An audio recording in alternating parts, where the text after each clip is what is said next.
Dr. Nashika Jackson. And she tonight is going to come on and do a brief presentation on Jamaica's rivers and aquifer. And I promise you, you're going to learn something you didn't know about Jamaica and our water situation. And then after she's finished, we'll have our second guest speaker coming out to lay out policies and procedures for water and the future of water security. Ladies and gentlemen, without any further ado, Dr. Nashika Ogilvie. Nashika, welcome back to the stage again. How do you feel making your presentation, and any kudos you'd like to give to your team before you start your presentation? Absolutely. I just want to share that this was a group effort. I'm just the presenter, but the information was collected by members of the group. I did have one particular small area that I did. So I'm just the voice of the group tonight. And again, condolences to OT on the loss of your dad. And if you have a presentation, just go ahead. We will make sure that we have that ready for you. Thank you so much, Dr. Jackson. The floor is yours. Okay. So are you able to see my slide? If you hit present, we should see. Sure. I did. All right. Not yet.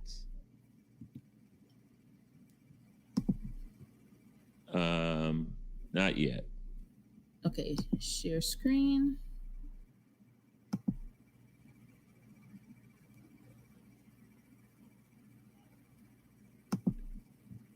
All right. Tech. Oh, here we go. We see it. Okay. All right. Life Tech, ladies and gentlemen. Life Tech. Go ahead, Doctor. Okay. So our presentation is on Jamaica's rivers and aquifers. First, I want to talk about WASH. And WASH stands for Clean Water, Sanitation, and Hygiene.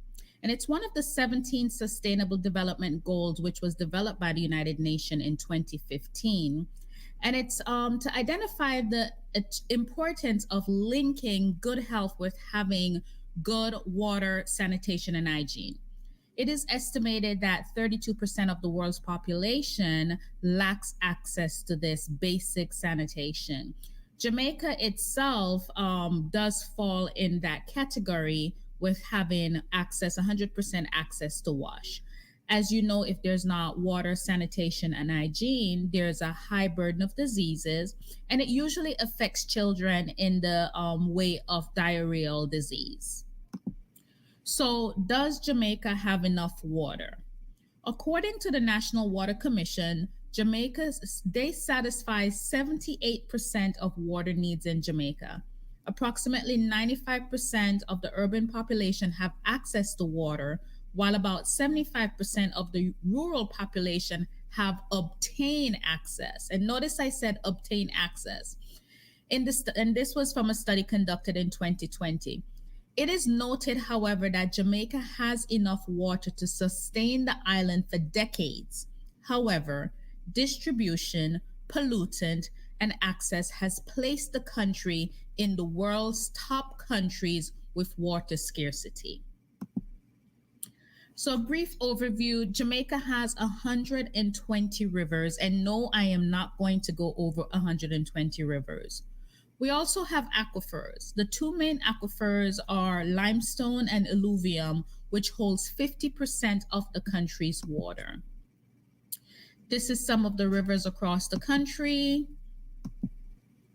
So one of the rivers I'd like to talk about is the Great River. This is one of Jamaica's major rivers, and it forms its boundaries in the parishes of St. James with Westmoreland and Anova. The Great River rises about 1,400 feet, and it's just north of the small village of Pisgah in the northwest corner of St. Elizabeth.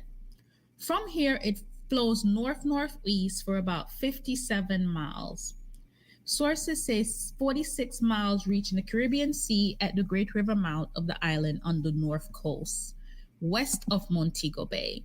And this is a picture of the Great River. As you can see, Jamaica is lush, very green, very, lots of water to supply our island. The other river that I would like to feature is Rio Minho. Rio Minho is the longest river in Jamaica. It's about 57 miles. The river rises closest to the center of Jamaica in the parish of Clarendon and flows in a south-southwestern direction and exits in the Caribbean Sea. The Spaniards originally called Rio Mina Rio de la Mina, and that is due to the traces of gold found on its banks. The locals in the area still calls it Mina River, some of them say. Gold was recently mined in a district close to Rio Mina called Crawl, which runs adjacent to the river. The river, however, has claimed many lives as it swells and overflows during the rainy season. Rio Mina is also a good source of running water for many communities in the northern Clarendon, such as Pennant, which still does not have running water other than the river.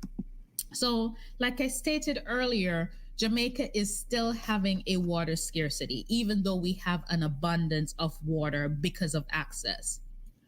Jamaica signed the Paris Agreement and has set a 30% target to reduce emission by 2030 to impact climate changes. According to the Gleaner, in a study done in 2019, this was conducted by the University of the West Indies, and it attempted to identify the Rio Minho's flood risk by assessing how the river's sediment loads can be monitored to reduce flooding risk, and other climate impact.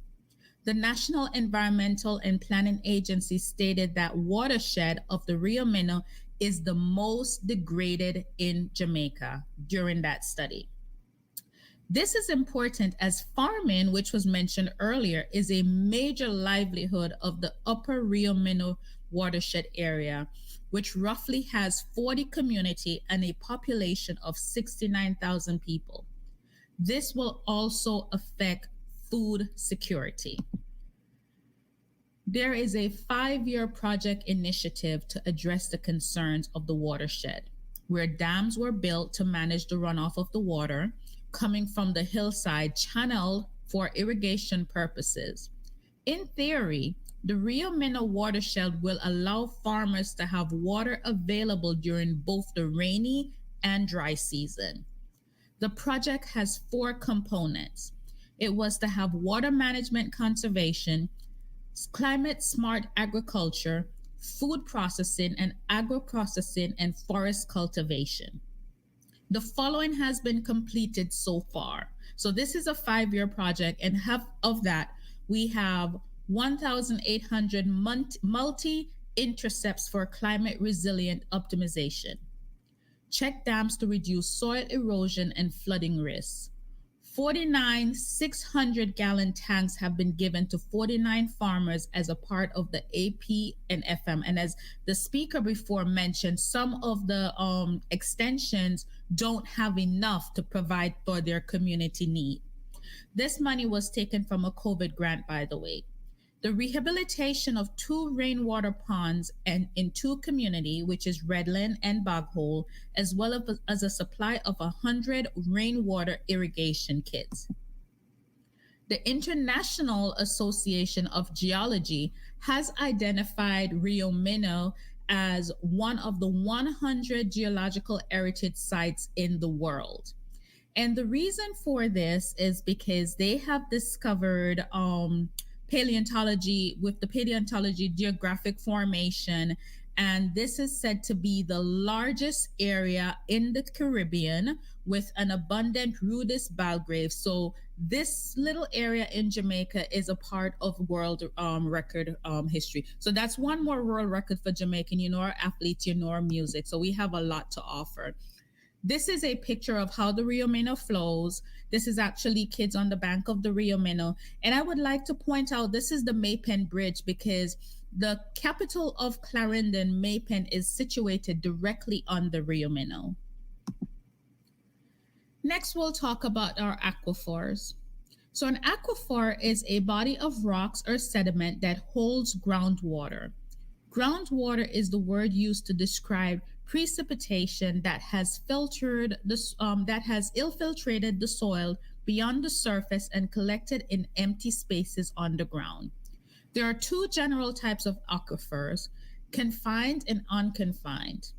Confined aquifers have a layer of impenetrable rocks or clays above them, while unconfined aquifer lies below a permeable layer of soil. Many different types of sediments and rocks can form aquifers, including gravel, sandstone, conglomerates, and fractured limestones. Aquifers are sometimes categorized according to the types of rocks and sediments. Like I said earlier, the limestone has one of the highest concentration of water in Jamaica. There's also a picture diagram that, so basically, your aquifer is a catchment that holds water. The next river we'll talk about is the Martha Brae. So there's Martha Brae River and Aquifer. Two tales of how this 20-mile long river that runs from the sea got its name. One tale is that the Spaniard settlement tortured the Taino witch named Martha Brae to reveal to them where the gold was hidden along the river.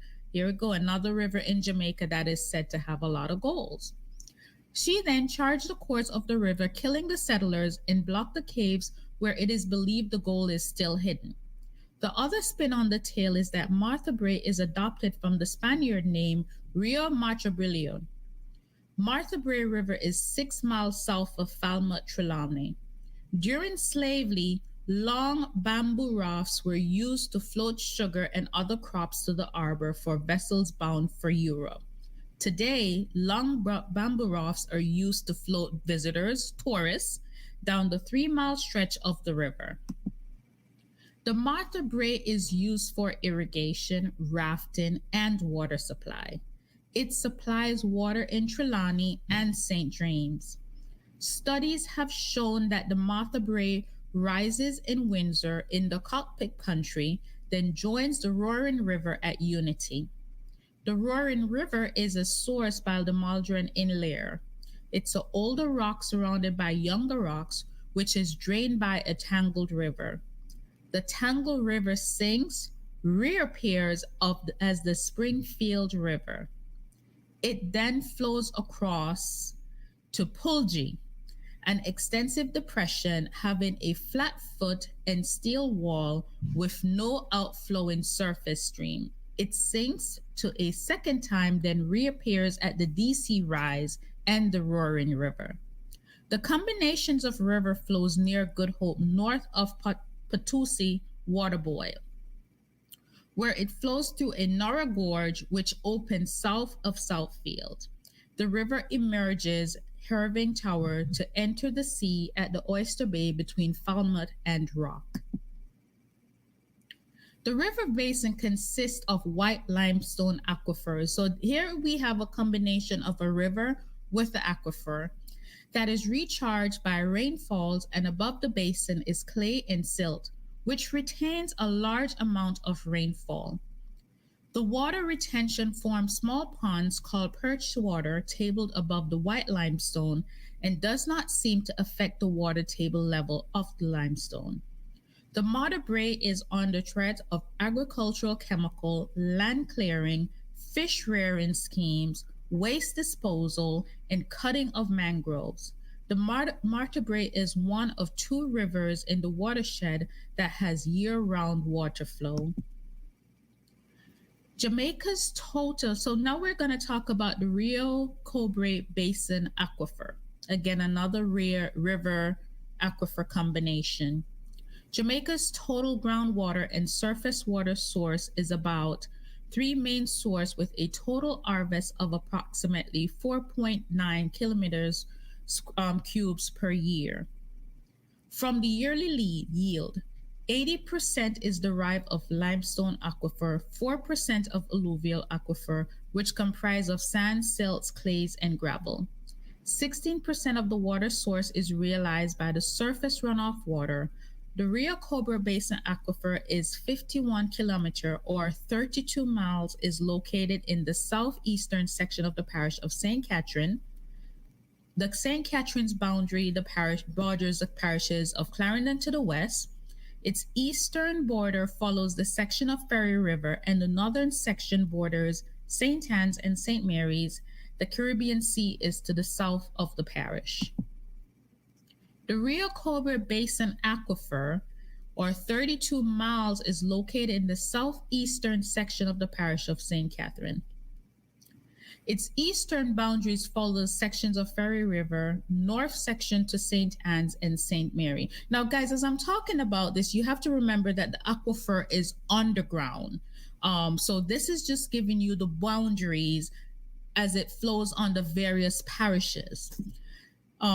So back to the Rio Cobra is divided in the upper and lower sections to determine the yield of rainfall captures in the aquifer.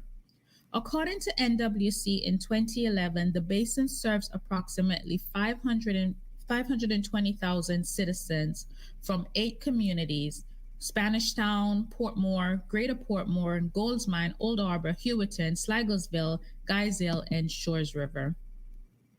The rainfall of the Rio Cobra aquifers from 2000 has remained constant at 100 millimeters to 200 millimeters in the upper quadrant, or 50 millimeters to 200 millimeters in the lower segments.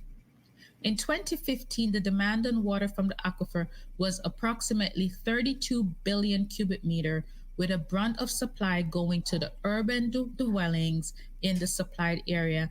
And if you remember earlier, I said it accounts for 98%.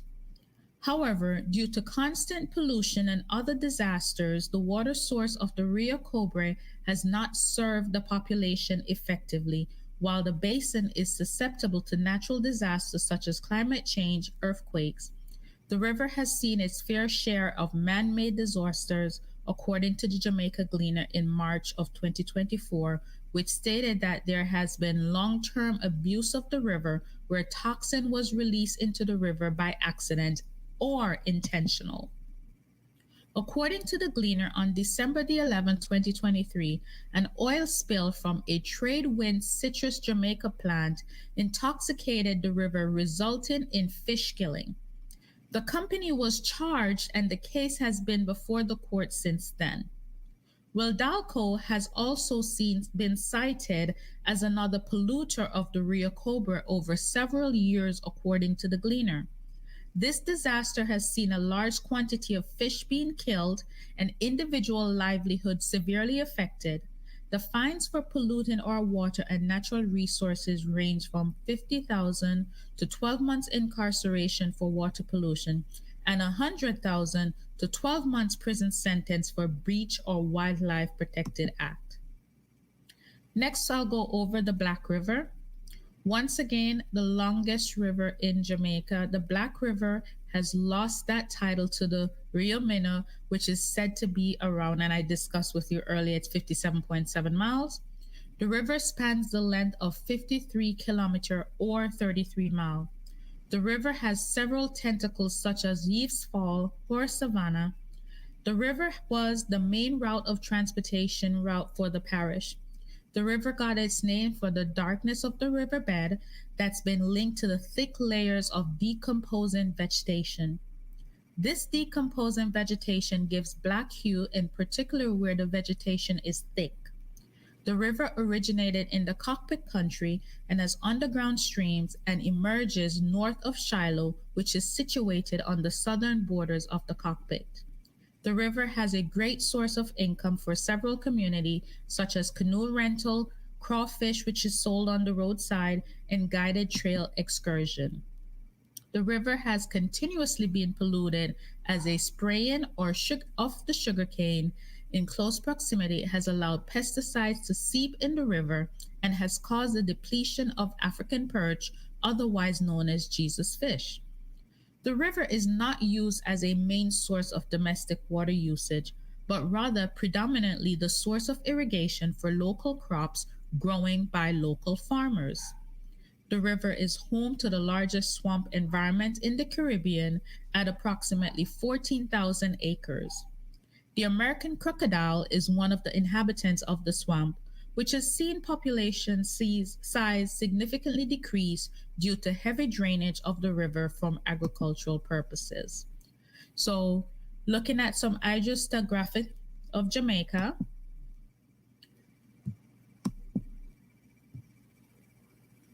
So I skipped over the Great River. So the Great River, 41% of the Great River's household have piped water supplies. The river water is used by residents for household purposes such as bathing, washing, clothing, and recreational purposes such as swimming, fishing, and commercial purposes such as rafting and irrigation. Next, we have the Blue Mountain Basin. The Jamaica's highest point and longest mountain range stands at 74,002 feet and is called the Blue Mountain. Groundwater is stored in the Blue Mountain South Basin, which includes the parish of St. Thomas. The basin is divided in 5 sub-basins: Yalis River, Morant Bay, White Horse, Plantain Garden River, and Port Morant. The water source within the basin consists of groundwater from alluvium, which is the second type of aquifers in Jamaica. Residual silt, sand, and gravels from flowing river. Aquifers and surface water drains from the river of the above listed subbasin. The basin is drained through ancient volcanic formation by a network of river in the western, central, and eastern section of the basin and across the plains towards the southern coast. The exception of the Plantain Garden River, which flows east of the Blue Mountain, the other rivers flow south towards the sea. Well source within the water basin shows excellent water quality, sodium, nitrate, and total dissolved solute, organic and inorganic metals, minerals, salts, and ions. So this is the reference that we utilize for doing this presentation if you would like to get more information. But I would like to end by stating Jamaica was called Jamaica. Jamaica stands for Land of Wood and Water. Jamaica has no shortage of water. However, our water is polluted. It has lack of access. So hence, we still stand on the top or near the top of countries with scarcity in water. Thank you so much for your time. That is the presentation from the volunteer group. Thank you, Dr. Jackson. That was very interesting. And it is so funny when you look at the situation with water. And I just want to appreciate you guys for your effort. Now, of course, this illustrious panel can't let you get off the hook so easy. So I'm going to ask the team to drill you because you guys went to do this research. And as a learned fellow among us, we know you can pivot and we know you can, and if you've hung around me long enough, so, and Dr. Rupert, because he's going to make sure I say that. Right, Doc? So, absolutely. Dr. Rupert will be gentle. Oh, yeah, I will be. So, you mentioned pollution and water scarcity. So my question for you, are we really dealing with water scarcity, or are we dealing with mismanagement of water? Well, according to it, the first thing is it already identified that Jamaica has enough water to last us for decades. However, we're not accessing the water appropriately. There's pollution in the water, so persons are not getting it. You think about a community such as Pennance and that I mentioned in Clarendon. Part of the reason why persons do not have water is because they do not have the infrastructure set up in the community to be able to access the water. So those are some of the challenges. So it's not a matter that we don't have enough water.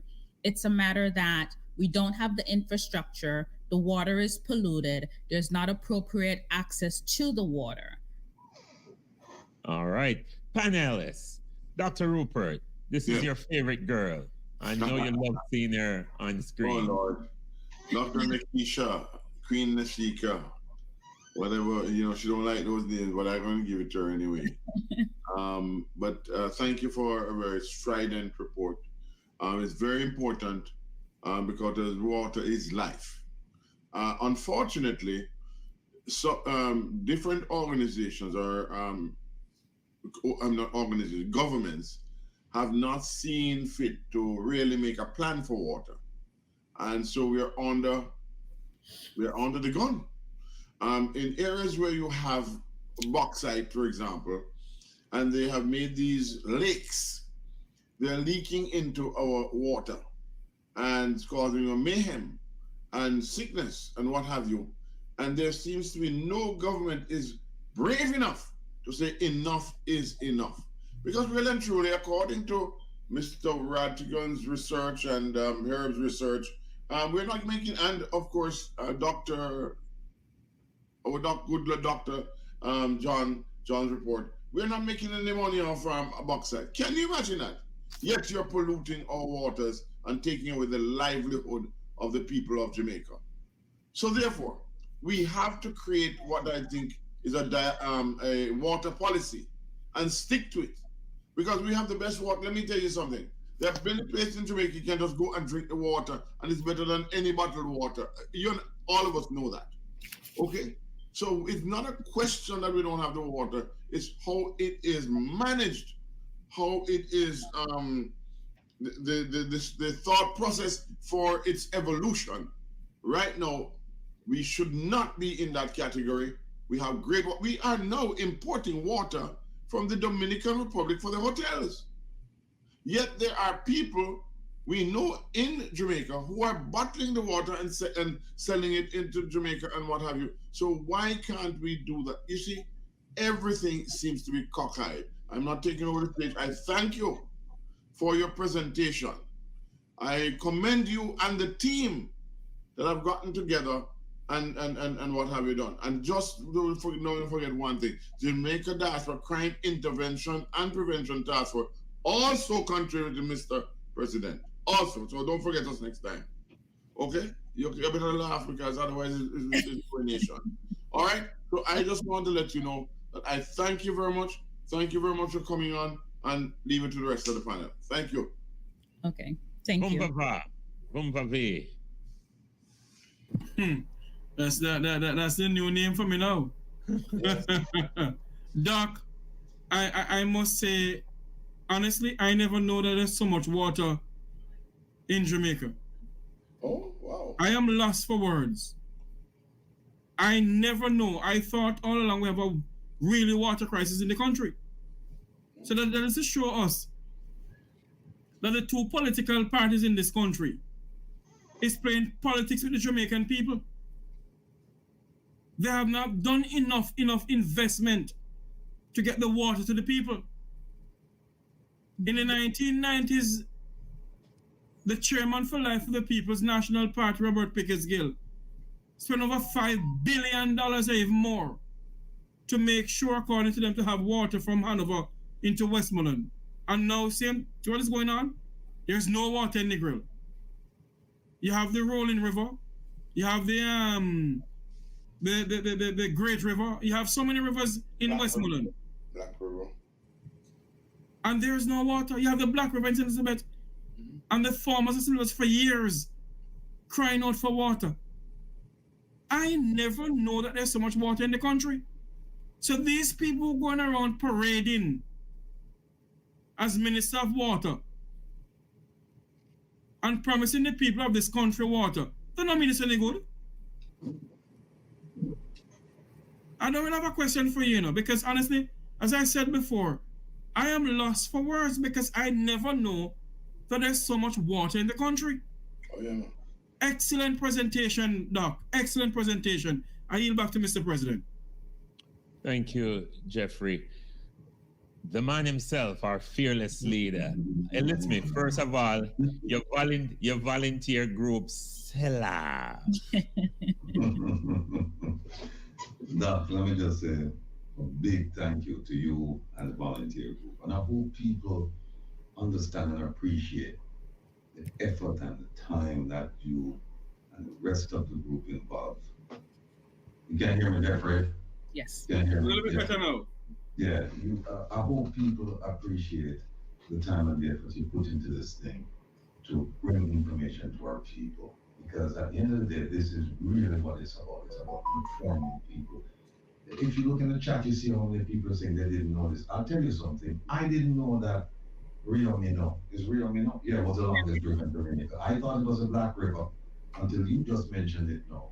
So people, hope you understand, this is the learning corner. You come on here and you learn, and we invite people to make a contribution. If you think we're doing something wrong, or if you think we can improve on something, or you may have some information that we are desirous of, and you share that with us. Again, each one teach one. No, Doc, let me ask you a question. And we're going to present with him on Go on, we hear the question. You mentioned I have the Rio, trouble. you mentioned the Rio Mino, you mentioned Martabry, you mentioned Black River, you mentioned Blue Mountain, and you may have mentioned a few others. But I noticed you didn't talk about the reservoirs in terms of providing water to the public. And there's one aquifer you didn't talk about, and that is the Kingston aquifer. But let me just, I pulled up this article way back when for a presentation I was doing, but you're absolutely right when you talk about poor water distribution and pollution. And I think it would do well for people to listen to this report. I listened to my reading of the report that came out in April of 2022. It says it will take billions of dollars and many years to fix a growing problem that has placed Jamaica into the unlikely bracket of being among the world's most water-scarce countries due to the unavailability of potable water. The worsening water crisis of the Kingston and St. Andrew metropolis results in rationing for months in some years. The lockoffs are exacerbated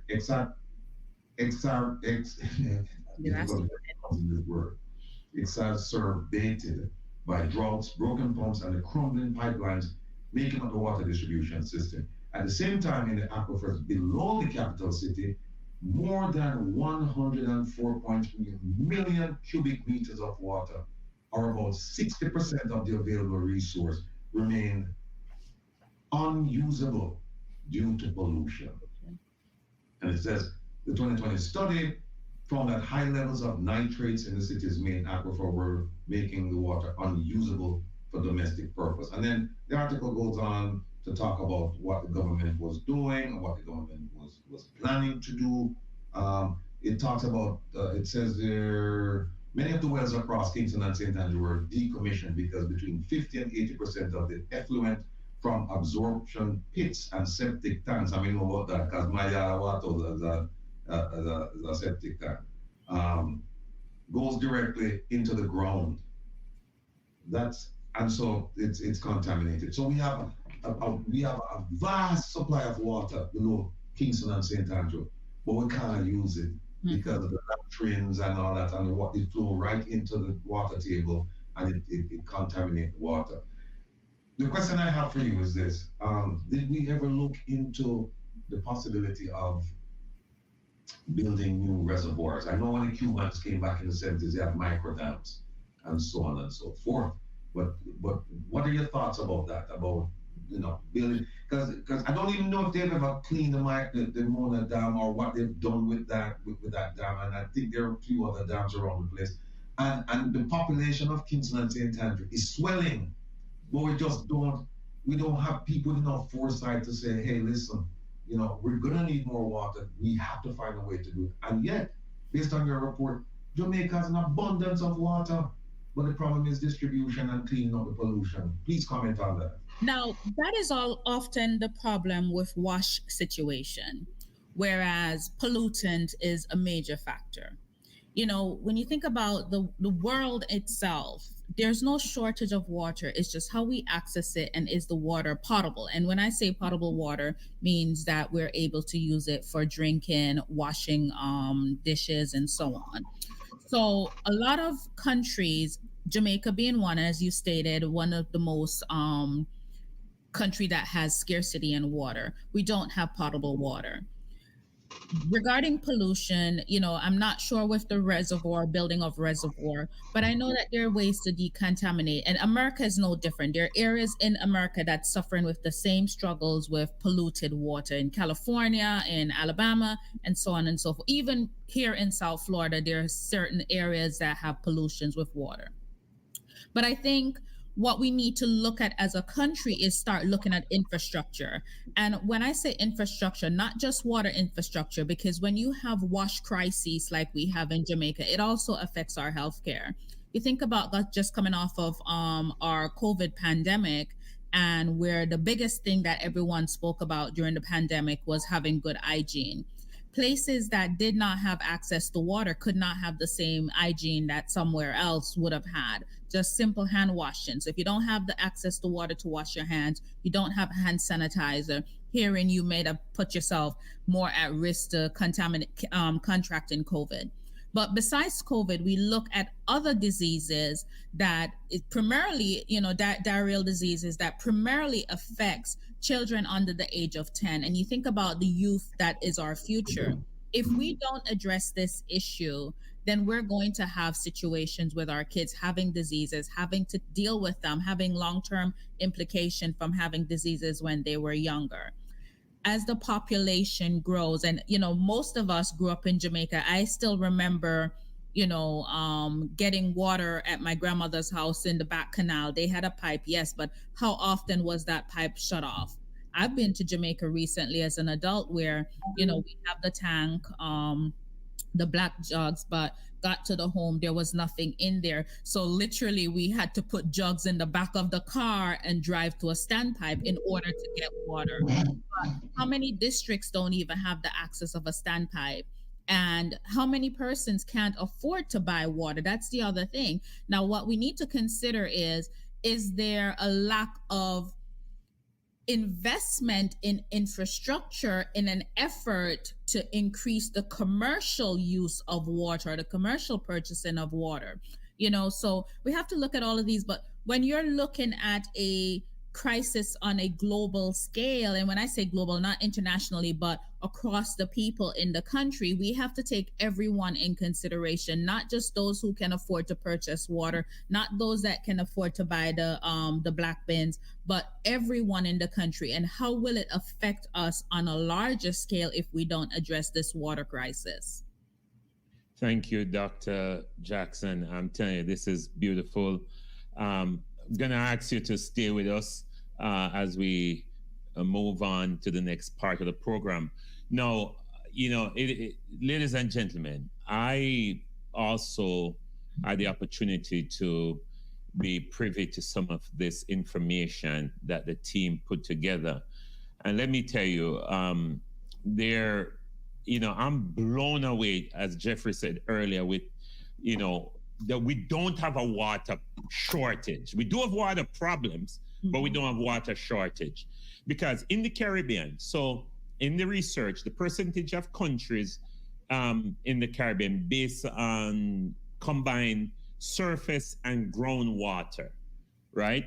And we're talking about, so Cuba have the most water, Dominican Republic have the most water. And to address the Dominican Republic issue, you realize that when you go to a hotel, you don't see, some hotels, most hotels, you don't see a lot of Jamaica branded water. They'll bring in import water to Jamaica. And that's what people mean when they say bringing in water from Dominican Republic.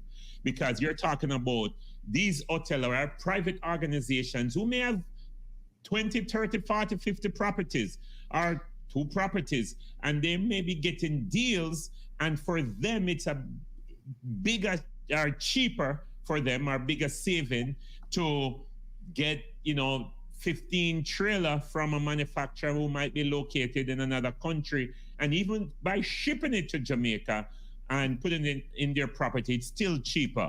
Or maybe they get kickbacks from the water company. So I think it goes back to the policy of the tourism policy of the country of Jamaica. But Jamaica is the 4th number one in terms of percentage of water in Jamaica. So we have Cuba at the top with 28%. We have Dominican Republic which is 16.5%, Haiti 7.6%, and Jamaica 7.2%, Puerto Rico 7%, Trinidad and Tobago 3.2%, Guadeloupe 2.5%, Martinique 1.6%, Barbados is 0.2%.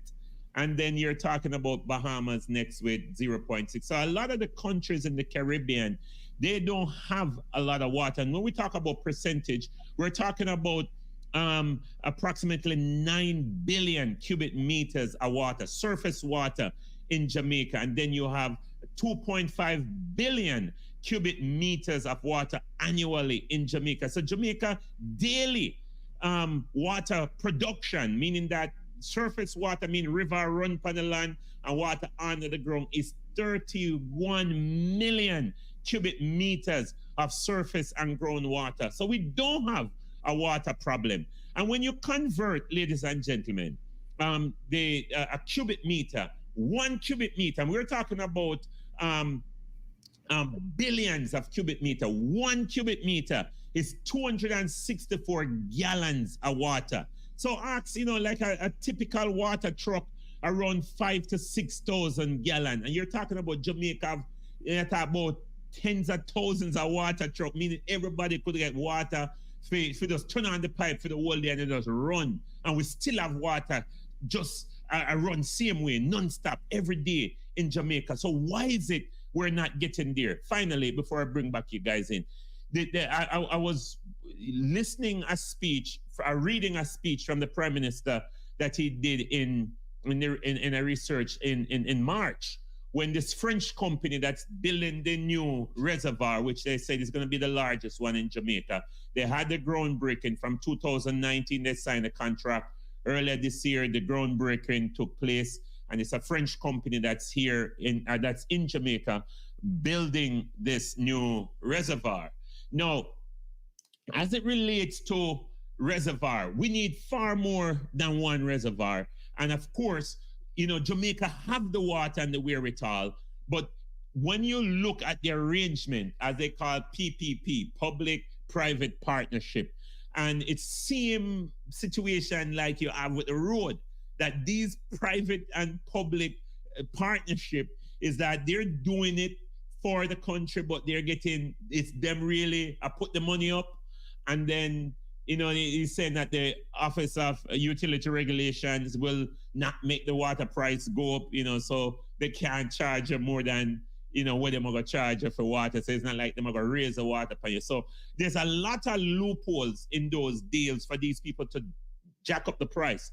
But the biggest problem we're having is crumbling and failing infrastructure as it relates to corroded pipes. You're talking about the big bus for Mandela Highway the other day with the pipeline break. So I'm talking about the biggest issue, ladies and gentlemen, is the crumbling infrastructure. What we should be focusing on is to get in pipe, because we have the water. We have the water and we have skilled engineers. UWI and UTEC is not just there just because they have nothing to do. You have a lot of skilled people who are there who want to participate in what is happening in Jamaica and grow in Jamaica. So I am saying, ladies and gentlemen, we need to focus on the failing and the crumbling infrastructure. And whether it's this administration or the next one, as Ratty always say, we're not calling for a change of government, but we're calling for the government to change its policy and its approach to how it prioritizes water. Let me tell you this. I am from the hills of St. Andrew, West Rural St. Andrew, up in the Lawrence Tavern area. And I can tell you, I know until this very day, people still have to go to spring or catch water. To this very day, people have to have these plastic tanks. And when you realize what is happening here in America and across the world, people are consuming about a credit card size, a plastic, microplastic in their bodies. That's why you think people dying the way they are, because all of this plastic consumption and those black tanks, when the heat lick the black tank, and then you have all of this microplastic coming out back into the water. You're drinking from plastic bottle, eating from plastic. And all I'm telling you, ladies and gentlemen, we need people with forethought and foresight. When I was growing up, We used to have metal tanks in the community that the water truck would come and full for people who didn't have access to water. And that was a service that the country offered. These days, I don't know what is happening, but I do believe that we have dropped the ball, just like how we take away food out of school for the children. And same when we now full about the tanks in the community. We make them stay there and rotten. We never replace them. And I think that is the biggest problem, ladies and gentlemen. And something has to be done. And I think we don't have a water problem, but we have a water management crisis. And government is to be blamed for that. And I agree with you, Mr. President. I totally agree with you. For far too long, you speak about Negril. I grew up in Negril. And the adjoining parish is Hanover. Lagwood in Hanover have a water plant up there. And the water plant truck water from there into Negril. They have a blue hole. Everybody knows what a blue hole is. The water never finished. What they're doing is getting the water into Negril by giving to the hotels. And they're building so much hotels down there now that they do not know what they're going to do. You're perfectly right. Jamaica have a water management problem from 19 whatever until now. They haven't done anything when it comes down to water in Negril, in Jamaica. We have a serious problem, a serious management problem in this country. And the people of our country must demand better. We must demand better because we can't continue like this. Every 5 years, every year I get up, we don't have any water and water is in the country. Every single year there's a drought in St. Elizabeth and across the country. Yet we have so much water. I think what we need to do, I'm gonna hand back over to you, Mr. President. I think what we need to do is get Dr. Jackson and the research team to present all of this to the Prime Minister, because it seems as if they don't know what is going on. And I'm gonna say this, not the panel on this program here. It seems that the Prime Minister have a sort of twiddly dumb people working around him when they come on to doing research. The little team that we have here did a research on water and find out that we have water galore. Huh? That is why we have to say this is a real diaspora conference. They go fly by night willingly the one they had the other day. Wasn't a conference. We're speaking truth to power. We have water in this country. But we have a water management problem. Mr. Rattigan, over to you, sir. Maybe start until tomorrow morning, Go ahead, sir. Unmute your mic. Waterhouse not hearing you. Go ahead. We can't hear you. Talk now. Yeah, you can hear me now. The water issue is one of those unforced errors. It's an issue that should never exist, because as you've heard from Doc. Yeah. I know you're going to lay it out, and we have so much to cover tonight, but I think you need to adjust your audio. If you click settings and click on audio, because you're coming in from a different audio source. Just click settings and then click on audio, because you always come in clean, but today, since last night, you didn't come in so clean. All right. Choose the right thing. Settings and go where? Click settings and then go audio. Yeah. The top one should say mic. Then choose a drop down and choose the right microphone or the amplifier, whatever gives you the best sound. Hold on a second then, because Kevin, where you there? Hold on. On my sound. My goodness, there you go. There you go. Perfect. The man is back. It have about 10 options. I'm just pick one of them. So anyway, see Doc laugh off of me. But anyway, like I said, the water issue is an unforced error. This is something that should never really happen to Jamaica, being that it's the land of wood and water, and we have a component within the government that's responsible for taking care of this. But we go back and look at 2016. Thank you, Debbie. You go back and look at 2016, and people, it's not rocket science. All you have to do, right? If you have an issue with this government concerning the way it's governing, all you have to do is just go back to 2016, the 2016 manifesto, and then go to the 2020 manifesto and look at where you are in 2024. And then you decide whether or not the government is working for you. Because whenever you bring these things to light, there's always a tendency for some people to say, it's political, and it's this, and you're a partisan, and you're what treasonous, and you're this. No, just go back and look at what they wrote in 2016 and what they wrote again in 2020, and look at what they did between 2016 and 2020 and between 2020 and now. Let me just say a few things here regarding that. In 2016, the government, when it was the opposition, it said, if you elect us, we're going to build new treatment plants. New treatment plants. It said, we are going to drill for water in the hills on the north coast and bring the water to the south coast where they have more people living, right? And therefore it was more prone to water shortage because they have more people that use up more water. They also said they're going to fix leaky pipes. They also said that they're going to increase water to rural homes from 60% to 85%. That's not true, at least for my family members living in St. Anne and St. Elizabeth. That's not true. Them still harvest rainwater, right? Then they also said they were going to increase water to urban areas to 95%. I hope people understand what I'm saying. And if you don't believe me, just go read the manifesto. They said that we're going to encourage rainwater harvesting. I don't know how you encourage people to do that if they've been doing it for decades. How you encourage people to do it, I don't know. Then they were also going to expand irrigation lands and the use of drip irrigation to conserve water. A lot of people listening to me now don't even know what that means, because the bottom line is you want water, you're not getting water. Then they also said they're going to rehabilitate the sewer system below Crossroads.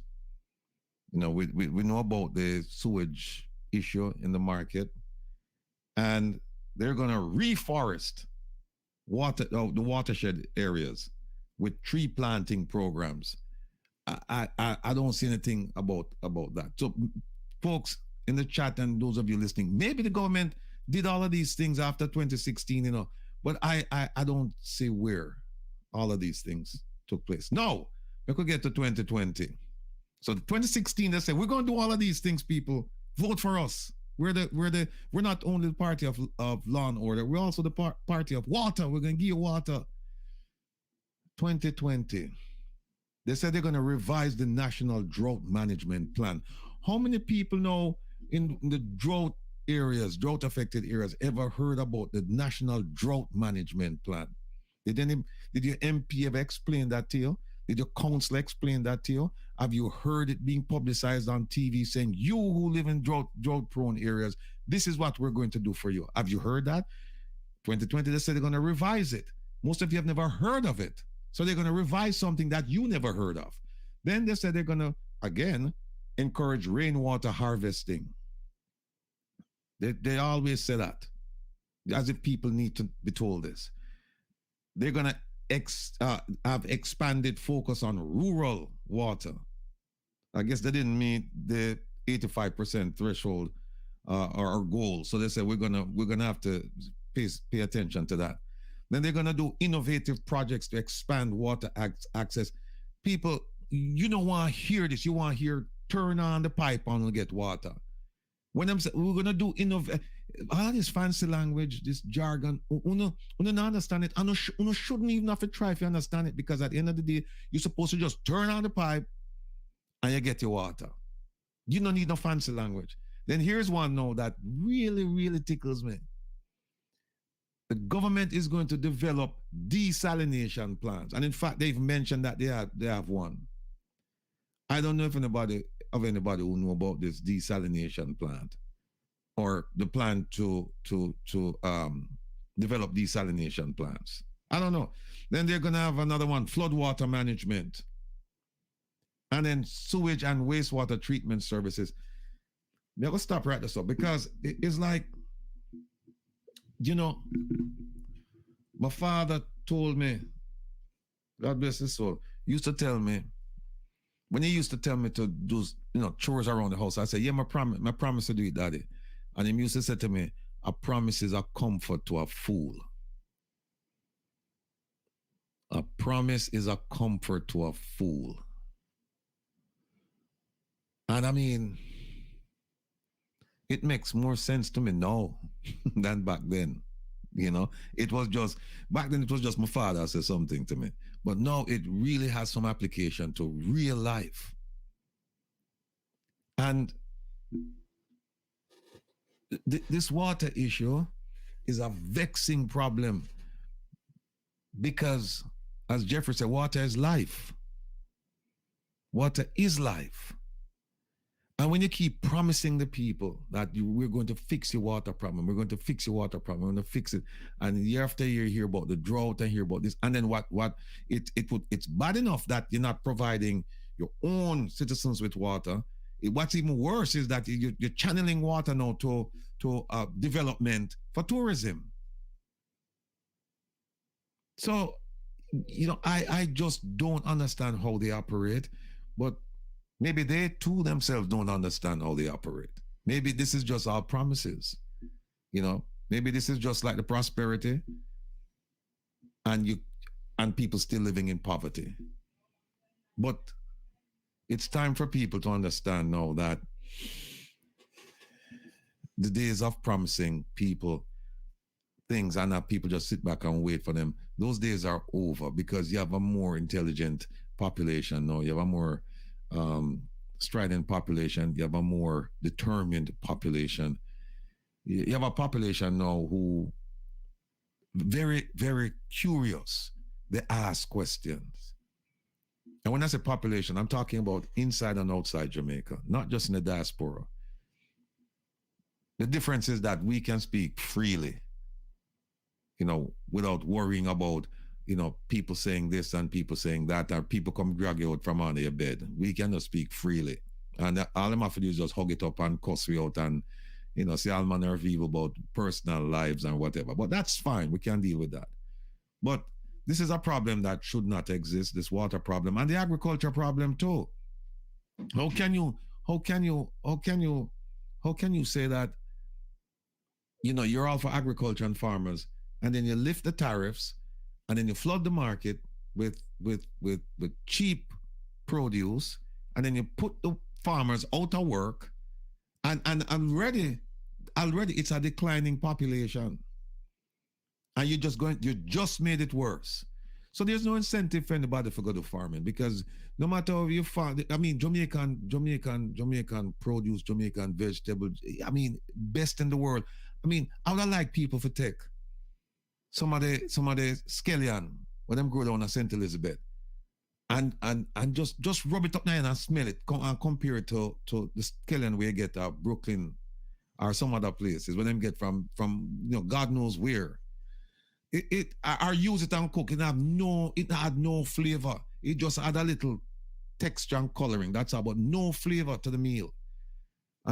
Jamaican farmers produce some of the best tomatoes, scallion, thyme, you name it, potatoes, you name it. But now we are strangling that sector of the economy. And then you turn around and say, oh, but we're for farmers. How? Oh, but we're for providing water to our people. How? A dear friend of ours just sent me something saying that we're selling water to cruise ships. Yes, we do. He's calling me. Yes, we do. We sell water to cruise ships. Whenever the cruise ship comes in, we sell water to the cruise ships. And there's a well-known company in the United States, I don't want to call in the name, that Jamaica is selling water to them. A well-known beverage company who sell all sorts of things. They're selling water to them.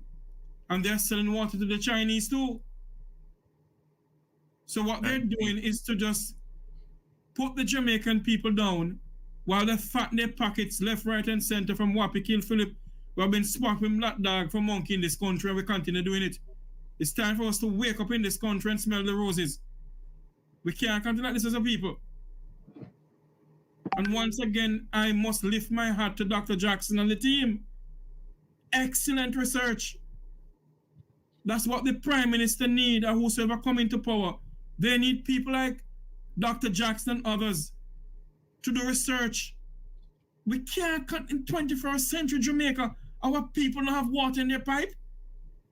Yet we have billions and billions of gallons of water. And every year you come in and talk, if you vote for me, I give you water in your pipe. The former Minister of Foreign Affairs and Foreign Trade, A.J. Nicholson, told some people in St. Elizabeth, if I don't vote for Kern, that's Kern Spencer, you won't get no water in your pipe. Mr. President, I want to just add something here that it's amazing how it's a question of leadership. It's a question of leadership. And when you talk about leadership, people think that you don't know anything about leadership. They know everything about leadership. But if the top of they always say, I was told that if the top of the river is dirty, there's no way the bottom is going to be clean. And that came from my mama. I should never go to no good school, right? Okay? And the fact of the matter is, they take us for idiots, right? Because let me just make it quite clear. I was told that the minister herself was asked if she was going to have foreign affairs and foreign trade. Well, it must be foreign to her. If she was going to engage or try to talk to us in the diaspora. And she said no. Because they're too darn arrogant. They didn't work to come where they are in terms of politics. They were brought in, shoo-in. Many of them are shoo-in. Okay. Hey, time longer than rope, Doc, because they all have a term, and the people are not sleeping. Let me tell you something. No, they are so arrogant. They think they can beat anybody and say anything to anybody, and so on. And they think that, but time is longer than rope. And I'm saying to you and everybody out there, right? It's not about politics anymore. It's about personality. This is about your love of your country. You can love yourself more than you love your country. You can dance, you can do anything you want. But let me make it quite clear. If you cannot be honest and straightforward to people, your own people, something is wrong with you. Okay, Look, everybody. Okay, go ahead. No, I am just saying to you, I expect these people to know better. I think they come from quote unquote good homes. And they were brought brain. No. They have what you call brought up see. People like me, no help us on the brought up see.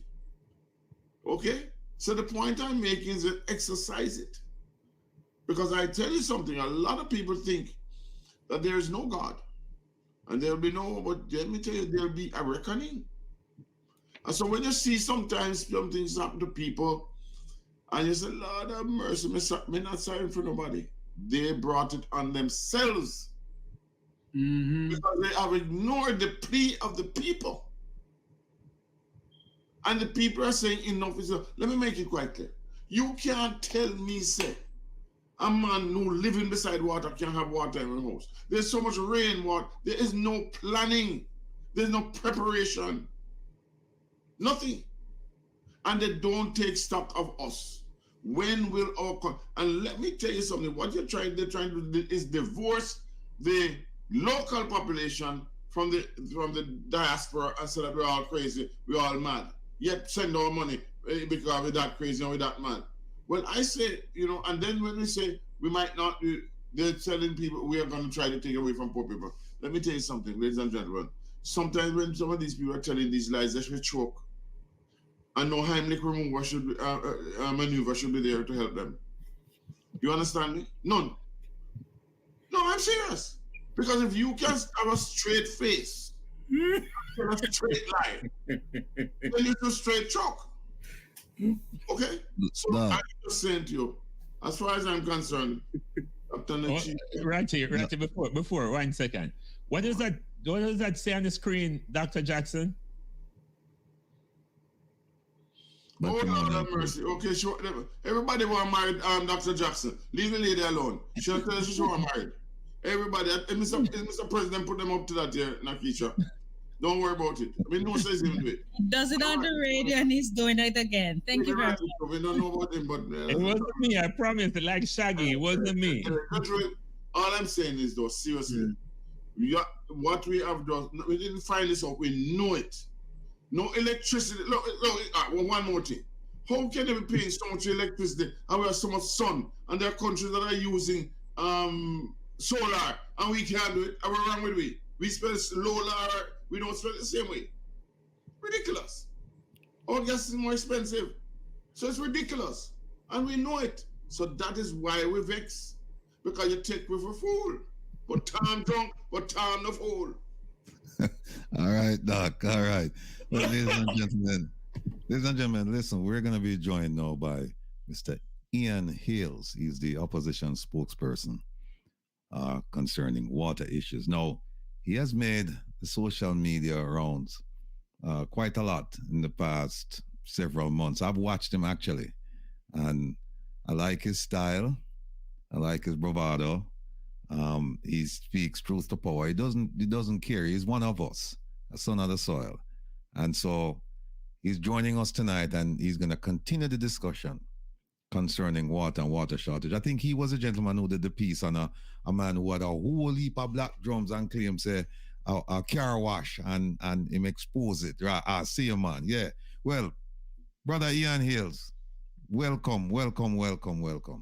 Hi, Ranigan. Thank you for inviting me. And let me say to all your guests, good night and happy Friday. And I wish for them a happy weekend whenever time it gets here. And it's here already. So happy weekend. All right. Well, sir, I tell you what, because we didn't get a chance to really dig in your bio or anything like that. And I'm not sure how many of our supporters are aware of you and where you're from and the things that you're doing. Would you be kind enough just to give us an overview? You can take your time, you can make it long, you can make it short. We're here, not a problem. I was born in the parish of Westmoreland. To make a long story short, like yourself and many of your listeners, I migrated to the States at a young age. I spent 23 years. And I returned to Jamaica to contribute to the development of my country. Along the way, there have been many a disappointment, and there have also been some sweet spots because you get to participate in developing and trying to help to build your country. And so it has brought me back home, and I know many Jamaicans want to come back home, and the conversations that have been had thus far, it speaks to your homeland. It speaks to your home. This piece of rock means something to all of us. Don't care where we are in the world. And from where I stand is, or where I sit is, there are some things going on in my country that concerns me. And from that standpoint, whether it is water or whether it is just doing the right thing, I think a lot of times I speak and you have persons in society that might object to what I'm saying. But growing up in America, you could get up every day and you could have a dream. You could have a Jamaican dream. And any day could be your day. You could, but in Jamaica, you don't have such a dream. It's mostly a nightmare, whether it is in the healthcare sector, whether it is still carrying a pan of water on top of your head to cook or to use around the house. So there are some things that still disappoint me, and there are some things that still burn a fire within me in ensuring that, you know, I go and do my part as a returning resident to try and make this rock a better place for generations to come. So the leader of the opposition has seen it fitted me to appoint me as spokesperson on water. I was junior minister in water for 2 years. I was in agriculture also. I hear somebody on your previously that you were speaking to speak to water. And I think the first question we should ask, are we really the country of wood and water? And the answer is yes. And so if the answer is in the affirmative, which it is, how do we then get water to our people? I know climate change is playing a role, but regardless of climate change, we still have excess water in this country. The problem is, however, is across the country we have, I think, 200 plus water treatment facility that supplies the entire country. When they were being installed or commissioned, they were not linked to anything that, say, you know, supply and demand. So if you have excess water in Portland, St. Ann, and Trelawney, they're not linked. So you do supply and demand. The areas that have greater demand, you'll supply with most water, a greater volume. You don't have that. And in so not having that, the next PNP administration under Mark Golden have to look at an entire system, how you're going to revamp the entire water sector. Can we give our people water? Yes.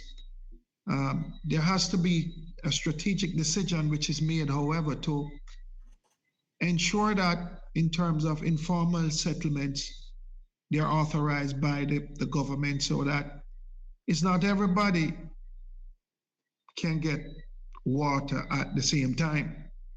You have to prioritize things. But if you look within our country, you have the National Water Commission, which is NWC. You have rural water. You have National Irrigation Commission. Plus you have the parish council that deals with minor water supply. So you have 4 separate bodies, Radigan. And those 4 bodies there's no synergies between all those 4. So everybody's doing their own thing independently. So the left hand don't know what the right hand is doing, and the right hand don't know what the left hand is doing. I think that ought to change. In Kingston, we have 1 dam, but you have 200 and odd wells in Kingston that can produce as much water as that 1 dam. But you'll hear the argument from the commission that these wells are contaminated. Where technology is in the world right now, it doesn't take much to clean up these 200 wells and put them back into commission in ensuring that our people in our cities can have water. In terms of rural Jamaica, you have the breadbasket parish where St. Elizabeth, where everybody would know that one of the largest body, if not the largest body of water in the country is within the Black River. And miles and millions and billions of gallons of water. But at the same time, we can't get it to our farmers because no one has made a strategic push, A, and B is to create the necessary investment in ensuring that we can put the water into the plains of St. Elizabeth and in the hills and in the south, in ensuring that our farmers can produce to feed ourselves in this country, because we can do that. Because in the end, you know, the export bill keeps increasing. Our farmers keep suffering because of drought, they can't find the water. So it's a domino effect for us not to be producing the water for our people. I live in a parish and representing a constituency in Westmoreland where the development process in terms of we grant all of these developments approvals. So the approvals and the development is ahead, but yet the infrastructure in terms of water, electricity, and the necessary infrastructure, those are not in place. So you have a situation by which if you take Logwood in Hanover that supply a good portion of the water to Negril, they probably produce almost 7 million gallons of water a day. The big multinational hotels take up at least 4 to 5 million gallons, leaving only 2 million gallons for our citizens. And one is going to ask the question is, on average, each tourist use close to 400 gallons of water daily. And the people of Negril are now asking the question, and even across Jamaica, especially on the North Coast, why should we supply or give to every tourist 400 gallons of water every day? And we can't find a gallon to cook with, or we can't find a gallon to take a shower with. So all those questions will have to be answered, and it will have to be answered soon, because our people are becoming more and more restive in terms of the need to see a government that is responsive to their needs as we speak. So can the problem be solved? Yes. It's going to take hard work. We have another situation with the non-revenue water. We are producing the water. It's within the transmission line, but at the same time, the lines are so old and porous that we are losing a lot of our water also. So my whole thinking is and saying is, this government is a government of announcement. They are not a government of executing. From conception to inception is 18 months. And I don't see over the next year, knowing that the general election is on the horizon, that government can really do much for the water sector. So from that standpoint, diaspora plays an important role in where we go as a country, because you send the necessary funds here to keep the fire burning, to keep the stove on, to keep the groceries coming, to take care of those in the family that are sick or ill. And most of you come back home because you want to, even if you couldn't afford a piece of the rock here, most of you come back home and you build a house and you want to cut crime, you want an environment where you can live and live free in your, well, as my grandmother would say, your old age. And you want to ensure water is at your pipe, and you want to ensure that this is the rock, this is a piece of the rock that you go where you work in the snow, or you work in the coal fan, or you come back home, you want to enjoy the fruits of your labor. So we have a lot of work to do. But I'm confident that the next PNP administration with the team Mark Gordon has around him, it will make a difference. It will make a difference. Look, we have regular meetings on what the problems are in Jamaica. And I can tell you, Mark is a manager. What are the problems in Jamaica? What are the solutions? How long will it take to execute? And how best people will buy into the level of execution that we will have to do. So I think Jamaicans abroad and at home, we understand the level of patriotism. We understand what we have to do here as being on the ground, and how important and how valuable our returning residents are, and how Jamaicans are abroad. You know, when you meet a Jamaican abroad, you know, they don't tell you, boy, I come from this parish or that parish. They first say, I am a Jamaican. So it still means something. It resonates with all of us. And we want to feel proud of our country. And we want to ensure that we can live in a country where, you know, we just live good and feel all right, you know, and as we would say, feel irie. But I'm confident, Radigan, that these conversations will only bring us closer together, even if we have difference of opinion. At the end of the day, if we all get involved in finding workable solutions, we can have a better Jamaica for generations to come. I hope I didn't take up a lot of your time. No man, you don't take up any time at all. We look at it as time well spent. Yeah. So we don't even focus on like minutes or anything like that. We just say it's time well spent. It's a discussion. I give you a perfect example. Sure.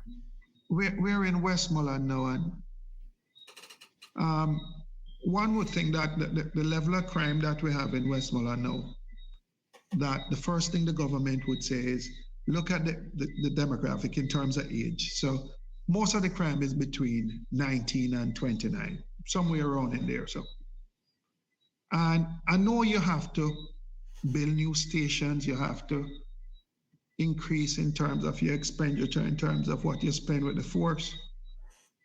But you can't take a parish and spend close to $3 billion on it in terms of building 3 new high-tech super police lockup, and at the same time you don't have 5 community centers where heart can come in and train our people, whether it be plumbing, carpentry. You don't have that. So the hospital in Savlamar, a lot of our returning residents that goes to that hospital, at times you find yourself on a chair, on a bench for 2 or 3 days waiting to get a bed. So my whole thing is, you can fight crime, but you have to have community center, community training. And it can't be that you say, you know what, these are tangibles which I'm bringing to you. Because at the end of the day, the majority of persons that will be locked away will be young people. And you have the good and you have the bad. So you have again, and where they're building this one of the largest station is at the cultural center in Savlamar, where every cultural event, Kingston have Little Theatre, Westmoreland have the Landila Cultural Center. The police facility, the new one, is being built right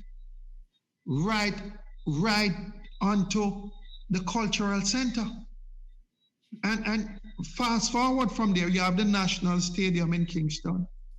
In Westmoreland, we have the Froome Sporting Complex, where all majority of sporting activity takes place at that complex. That's where all the soldiers are right now. So I don't think this level of state of emergency work in the country, because when you get caught up in the state of emergency, you're going home from work. So normally you'd leave work 5 o'clock. When they do these unnecessary roadblock at times, it takes you up and you're stuck in traffic for 2 to 3 hours. They can just scrape you up and lock you away.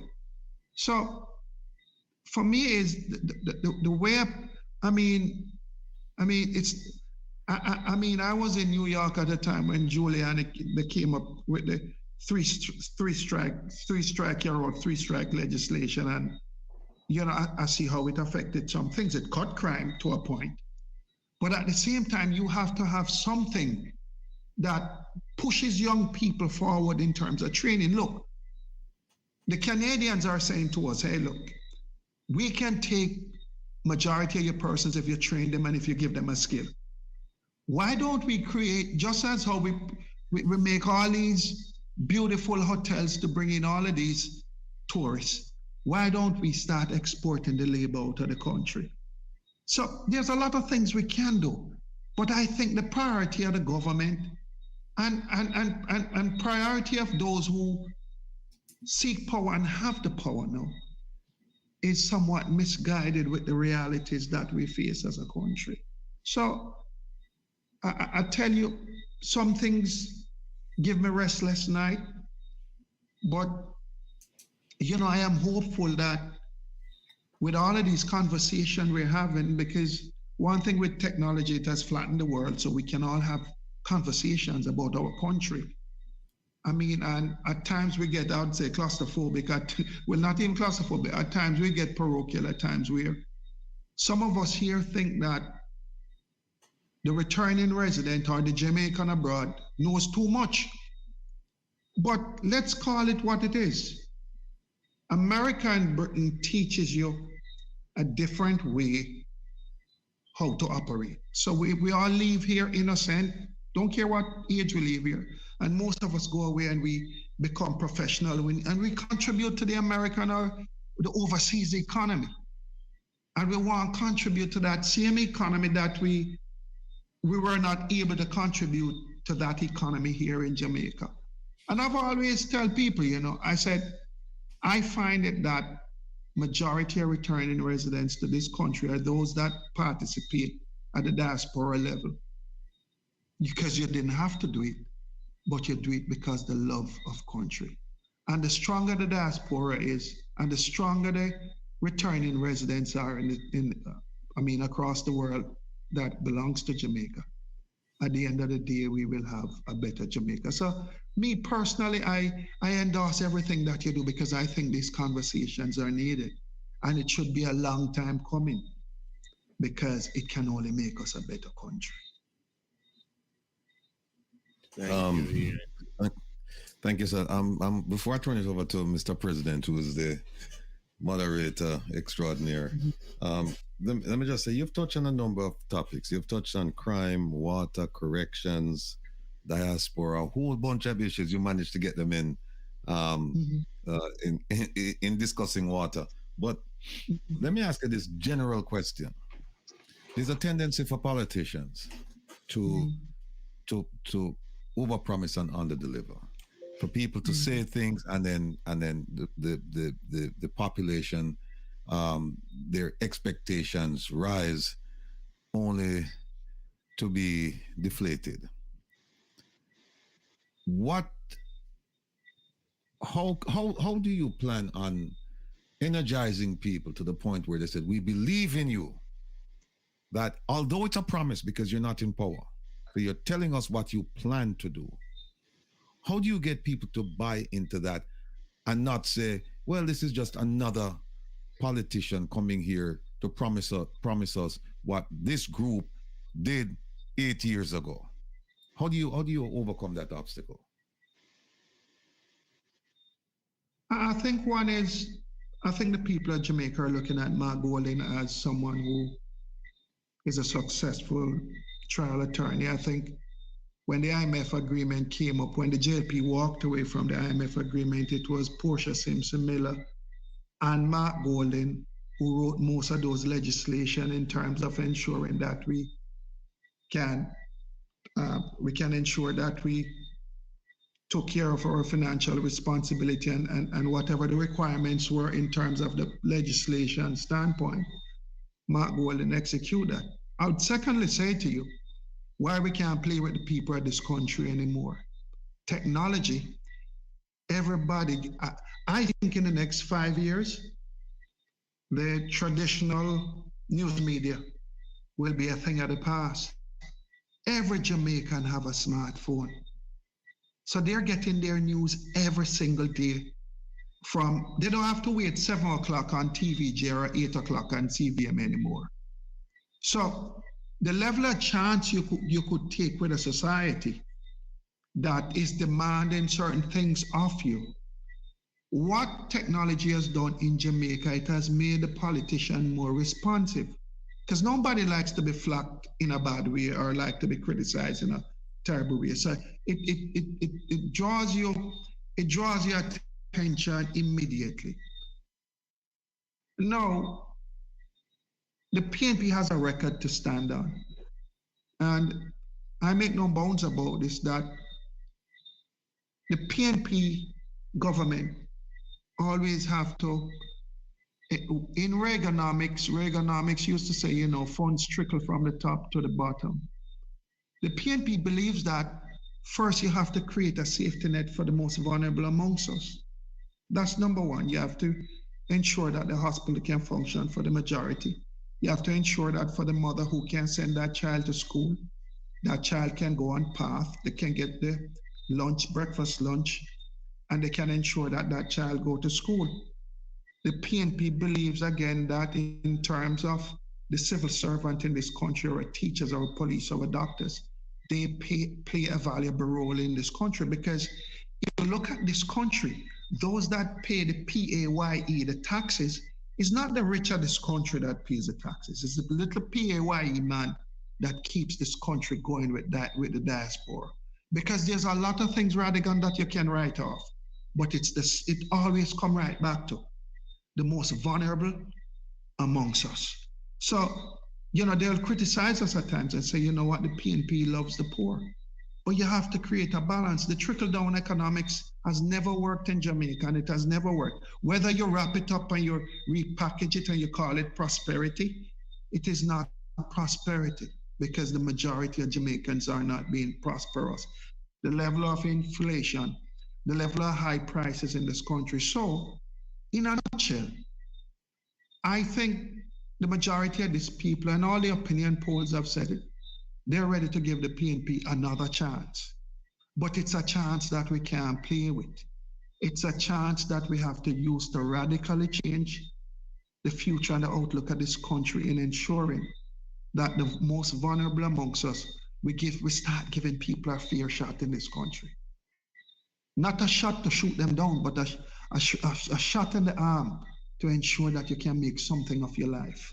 So I am of the view that I sit with my colleagues, and I think where the PNP is now, we are poised to do some very important things in this country.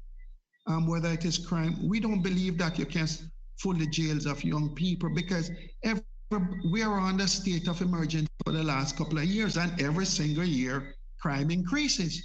Every single year it's a record year for murder. Every single year it's a record year for rape, theft, everything. So therefore it's not working. But nobody is willing to say, hey, every time something happens, state of emergency. But the results are not there to back it up. So for me and the people of this country are getting more and more frustrated in terms of what they're seeing. And the dictatorship can't work either. It has to be consultation with consensus. And unless we can do that, we'll be in trouble going forward. So I think the people of this country, as many of us would have said, in the Christian world, I've made up my mind to see Jesus.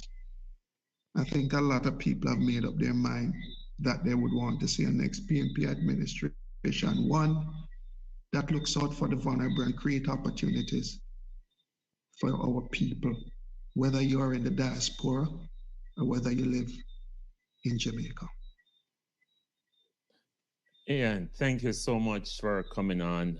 We really appreciate your contribution. Now, I know we're here talking about a specific topic, but are you comfortable talking about other subjects? I don't want to put you on the spot, because as a moderator, I have a few questions. I'm comfortable talking about anything that benefits my country. I wouldn't want to go too wide, but as an individual, I think I have my personal opinion about some things, and I love my country. I came down this morning, I stopped in Allen Bamboo, I had a coconut. I stopped on the roadside, I had a coconut. I put my window down, and I drive, and I turn on my berries, and I feel good, because, this piece of rock is a beautiful place. And we all have that moment. We all have those moments in our country when we feel proud, whether it is a Usain Bolt, we see run, we shout, we say, I am Jamaican, and it comes with a level of pride. So from that standpoint, anything that affects my country, I think I can have a personal opinion. All right. My kind of guy. All right. So two things. I want to talk about two things. So I'm going to cue you up, so at least you're mentally prepared to address them. I want to talk about the long-standing understanding about the two political parties controlling the two major gangs, the One Order gang and the Klansman gang. I want you to address that. Second one we're going to talk about is the diaspora and the diaspora's involvement in participatory politics or representative politics. Now, there's a big debate right now, and it could be because your leader or the leader of the opposition is facing some pushback about his dual citizenship, why there is a pivot or a pandering to people in the diaspora to show some empathy or empathetic viewpoints as it relates to diaspora's involvement in Jamaica's future and its politics. My question for you, Mr. Ayers, is that, and let's talk about the diaspora first. Do you believe, personal opinion, you say again, it's not a matter of policy, but do you believe that any person that resides in another country outside of Jamaica, or even have citizenship in another country, have turned their back on Jamaica and should be excommunicated and be totally and forevermore be removed from any political process? Or is there a place for people in the diaspora, even though they may have allegiance or even some kind of responsibility or representation in another country, that there should be some provision made for people in the diaspora to play a role in Jamaica and Jamaica's future? Not necessarily prime minister, but at least some form of representative or elected politics. And then please shed your light on the role that your administration is hoping to do to rid this long-standing gang affiliation.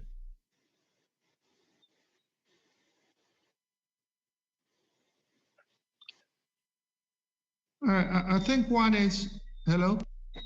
Yeah, you're back with us. Hello? Yeah, we can hear you. Y'all can hear him? Yeah, Ian, we can hear you.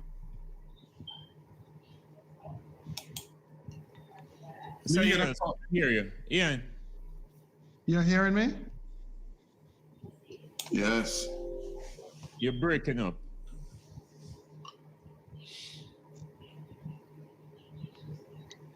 Don't know your answer?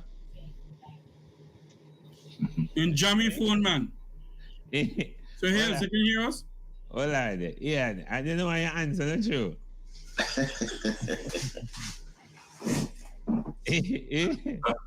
I want to Ian. Yeah, chip out, man. No, man, listen. I think it's a very unfair question to ask him in any way, though. Honestly, just straight up. Hold on. The reason why I say so, is because which part of that question unfair? The we call it the gang one.